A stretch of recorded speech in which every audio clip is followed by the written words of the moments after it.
Really pretty much an indoor-outdoor classroom, so anything that you can do inside the classroom you can do out there, but you're able to be in a more natural environment. I think it's awesome. Like, you get to learn about nature, butterflies, insects. I think when the kids are excited to learn, or they're out in a new space or somewhere where they don't assume typical learning happens, they're learning almost without realizing it. Even if it's just adjacent to the playground that they spend time on every day, their eyes are opened to a new world, and that leads to motivation and curiosity and engagement in this new space. People should learn about nature and not just stay inside, go play outside, meet the insects. Each grade level here has a curriculum that has, it's a different curriculum per grade level that all works in the outdoor environment on this campus.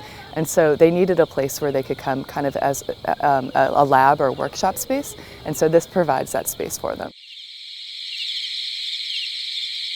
It was submitted for the Association for Learning Environments Regional Award, and it won the award for More with Less. We also submitted it for the TASBY Awards, which is the Texas Association of School Boards and School Administrators. This was one of the winners of the Caudell Award for 2019.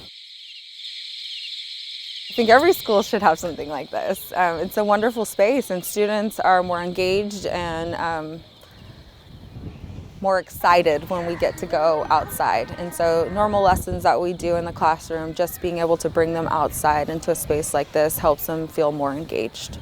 I'd be here for hours and hours because I love nature. I love to explore, and this place is so cool. See faces light up anytime that they find out that they're going to get to participate in outdoor learning lessons outside in the end-to-end studio. And I think are starting to realize that it's not something that other campuses have easy access to like Laurel Mountain does. And I think that it's helping them just engage in their learning even more and take some ownership of that. We saw it in action after it opened up, and it was being used just the way we had anticipated.